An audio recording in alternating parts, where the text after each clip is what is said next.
Good evening and salutations, my Days of Our Lives fans. Oh man, I was about to say bold and the beautiful.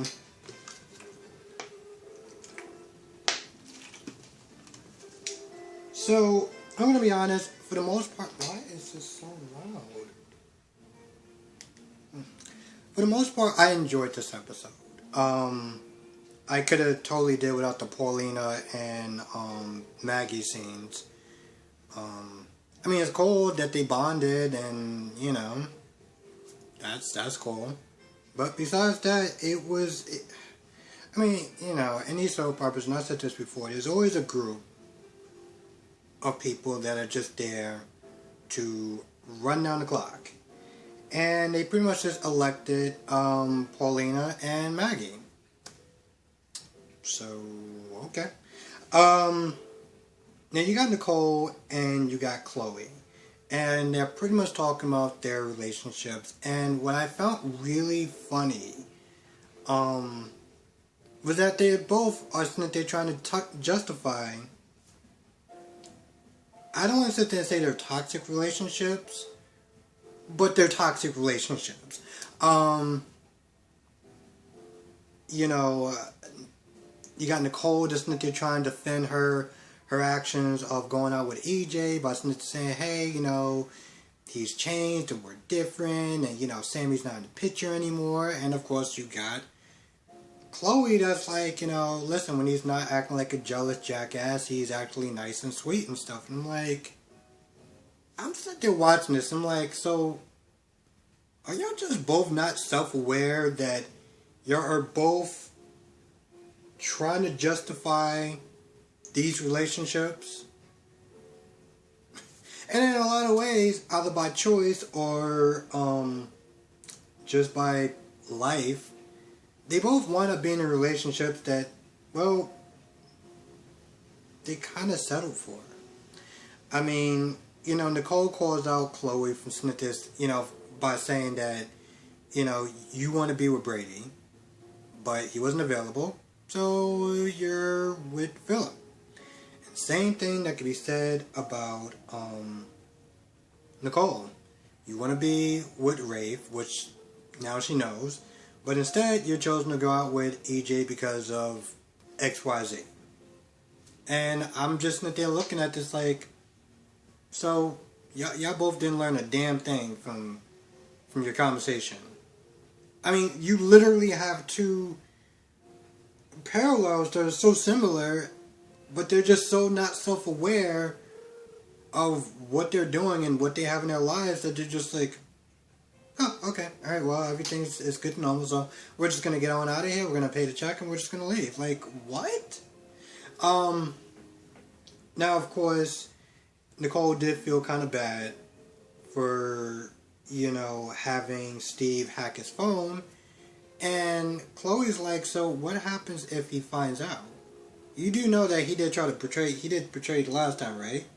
He is still a dangerous man. I mean, let's be honest, this guy literally threatened his son. I don't know if he was actually going to do anything, but the point is, he literally, no, screw that. I was going to sit there and say, maybe he had to sit there and threaten him to, kind of, show him who's boss. But the fact that he threatened his own son is like, this guy knows no bounds. But, Nicole was just like, well, maybe he finds out then, he'll understand. He'll understand where I'm coming from. I don't think he'll be too upset about it.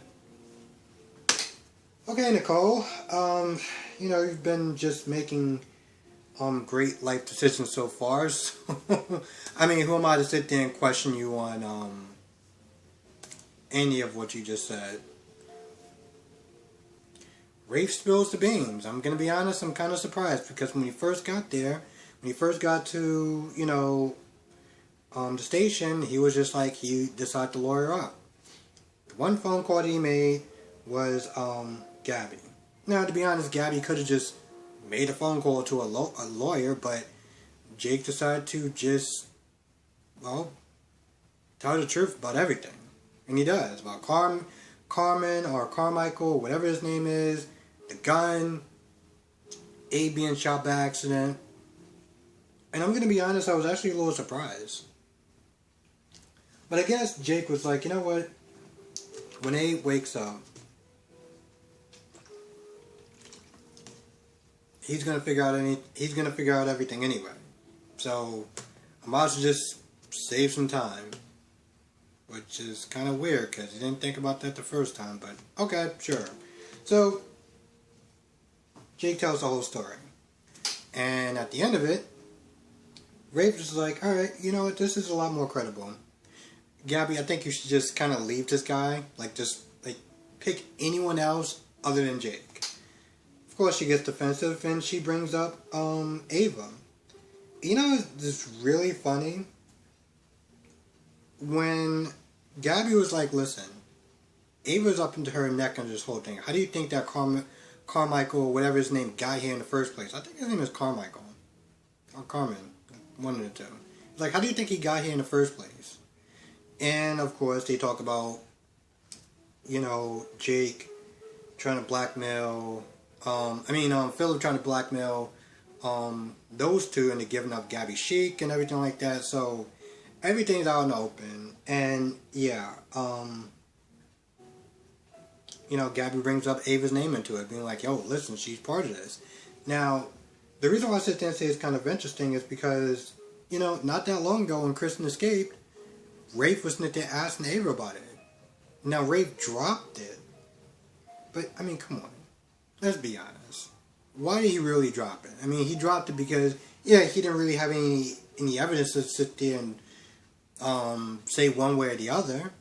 And he felt like he didn't want to sit there and lose a relationship based off a theory. But, I mean, let's be honest. His gut was sitting there telling him that she knew more than what she was sitting there saying. But, for whatever odd reason, plot, we'll call it, he decided to drop it. Now, I feel like as the storyline progresses, he is going to sit there and start to question Ava and her motives. Or that he's going to be back more on Ava. Now, speaking of Ava, Ava's freaking out. And, you know, she tells Philip about, you know, Abe being shot and stuff like that. So now they're sitting there like, what are we going to do? This, that, and the third. And, you know, how's our plan going to work out?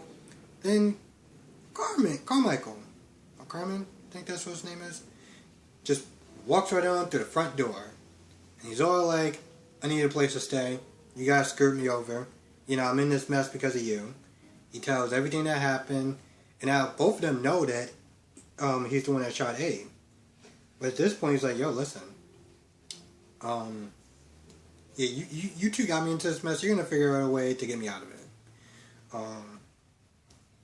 So he goes and takes a tour to the restroom. And, you know, long story short, Philip was like, listen, this is your problem. Yeah, I know that you told me about the information, but you started this whole mess, and I'm going to leave it to you to clean it up. Now, of course, you know, before, you know, when Carmen was in the room, Carmen was sitting there just barking orders like, yo, listen, I'm just going to stay here and let you two just, you know, kind of figure it out.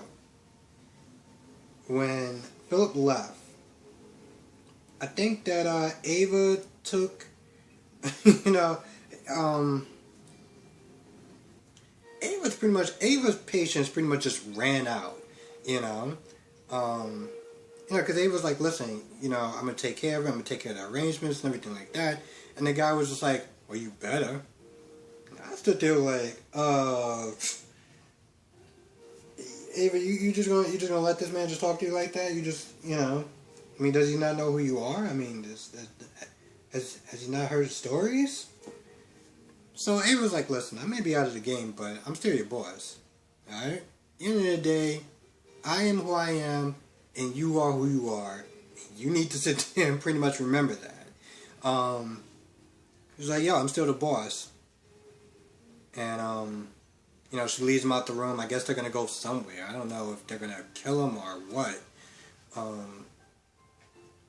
But I feel like if Ava did kill that guy that I can't pronounce his name for some odd reason, then it really wouldn't work in his favor. It really wouldn't work in their favor. And it'll probably be worse if she offed him. So I'm betting that she's probably going to keep him alive because, well, he's more useful alive than dead. So now while AJ was not there trying to call Nicole for dinner plans,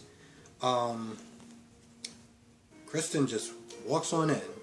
Now, I know some people are probably disappointed that they got, the latest version of Kristen as opposed to the old school one, or the one that was in Beyond Salem. I'm personally happy because that's the one that I've seen before, but I guess I could have went out of the way. Now she comes in there, she slaps the hell out of AJ, and she's like, "Yo, listen, because of you being an idiot, Steve almost caught me. Like, how did he even get close to me?" And basically, she was like, "He tracked me using your phone." And then AJ was like, "Well, that wouldn't have happened to me. The only way that happened is..." And he's like, "Oh, yeah." So he tells Kristen part of the story. That Kayla was not acting drunk. Steve hacked his phone. But he doesn't sit there and say, he just says, well, it was a dinner date or whatever, it was a business meeting or something like that. A business dinner. He doesn't sit there and give up Nicole because I don't know why, actually. Maybe he still has feelings for her. I don't really know much about EJ. EJ's the type of person that he can sit there and love somebody to no end. But the minute that they betray him, done. Done. Like Thanos, just done. Let's sit there and think about how cold he was acting towards Sammy. And granted, Sammy did do something that, in a lot of people's eyes, is unforgivable. But for somebody who is the mother of their children, for him to sit there and just go a full 180 and treating her lower than dirt, it's like, you did love this person at one point, right? Like, I never really understood, and I still don't understand, how when you see couples in the street or whatever arguing, and I don't mean just like full-blown calling each other the most vile names you can possibly imagine. I just never understood that, and it's like, you didn't love this person, right? Like, how do you love this person? How do you sit there and say you love this person, but the minute that this person gets you upset, you think of the worst possible things to sit there and say to this person? I never understood that. And I'm not really an argumentative kind of person. But even when I'm at my maddest, I don't just say the worst things that can just completely decimate somebody because I'm that angry. So I don't really understand how EJ operates. But then again, upbringings and everything like that. But I still don't understand that. But whatever. Point is, EJ doesn't give her up. And later on, Nicole comes over. Because, EJ was sitting there calling. Nicole was like, "Oh, I see his phone ringing." Yeah, no, it's not that important. But that was also because she was still worried about Abe, even though that Abe was, out of surgery and on the road to recovery. And I didn't really understand why. I understand. I don't know. I guess the way she was so, sad or whatever, it was like, did she not know that, the surgery went well and that he's resting? Even with Paulina in the beginning, Paulina was, when Maggie came over, she was all like, "Oh, I'll dare Abe," and then she started crying, and then she told Maggie, "Yo, yeah, he woke up, he said that he loved us, and everything like that before he went back to sleep and rested." And I'm like, if that's the case, then why are you acting like he just, the way she was acting sad. Like she didn't know what was going on. Before he actually woke up. And I didn't really understand that. And I didn't understand how Nicole was acting to some extent. I felt like that was just a little, weird, and maybe that's why she didn't answer the phone. Anyway, she comes over there, and EJ is just like, yeah, well, I was just thinking about you. So, also Kristen decided to pay Brady a visit, and when Brady leaves, or when Brady goes to find his phone, she comes over there. Now she wants to sit there and look at her little girl. But from what I'm hearing, which is not 100% true, there's a good chance that she's going to run off with Rachel because I don't really know why. It really doesn't seem like it makes a lot of sense, but okay, sure. Now I think the final scene is with Lucas and Brady. Pretty much Lucas just goes there and tries to stick up for Brady. Well, I mean, tries to... I don't want to sit there and say stick up for Philip, but I don't know. What do you want to really call it anyway? Standing up. I guess that's the term for it. Standing up for Philip, just by sitting there saying like, yo, listen, you... 1 minute, you want to sit there... Like, basically the way he was saying it was like, you're doing a lot of this being with, my brother's girlfriend. You're spending all this time with her. You're lying in bed with her. Like, what are you doing? Like, just the stuff that he was doing, like, granted, he's like, yo, listen, my brother may be no saint, but, like, you aren't helping matters at all. So, like, how does it, pretty much he was like, well, how does it feel since they're trying to steal, or, what do you say, be with another man's girlfriend? And I'm like, listen, I think what you're doing is really cool, and I'm loving the brotherly love. I'm loving the fact that you are sticking up for your brother as far as what Brady is there doing with Chloe. Even as far as, like, going in with her to Salem Inn or whatever, like, just all this stuff that you're doing isn't helping the situation between Chloe and Philip. But with that being said, when he was like, well, how's it feel being with somebody else's girl? And I was like, well, I don't know, bro, why don't you tell me? I mean, you were with Sammy multiple times knowing that, she was married to EJ. But at the end of the day, it really kind of fell on deaf ears because he was like, listen, whatever he has to sit there and say to me, let him man up and say it straight to my face. I mean, he does sit there and try to explain little things like, when Lucas is like, you had your chance with Chloe and you blew it.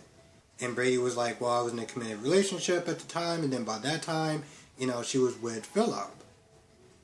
But then, Lucas is like, listen, at the end of the day, Kristen is still out on the loose, and you are a target. And anyone that gets in your life as far as being a significant other is always going to be a target. Which is probably part of the reason why he was so quick to sit there and let her go. Was for her safety. Yeah, he felt bad for what Kristen did, and that's the majority of the reason why he kind of stepped back and was like, you know what, listen, I'm not even going to sit there and fight you on this, Philip. But he knew that she was a target.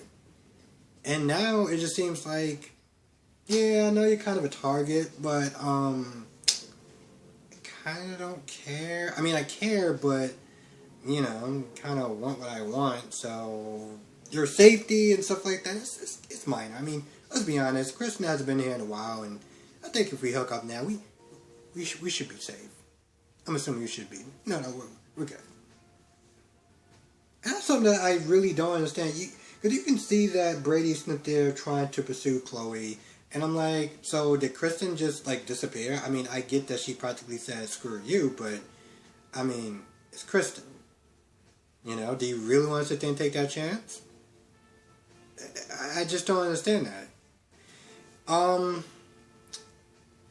Anyway, I think that's pretty much about it. If I missed anything, please write it down in the comment section below.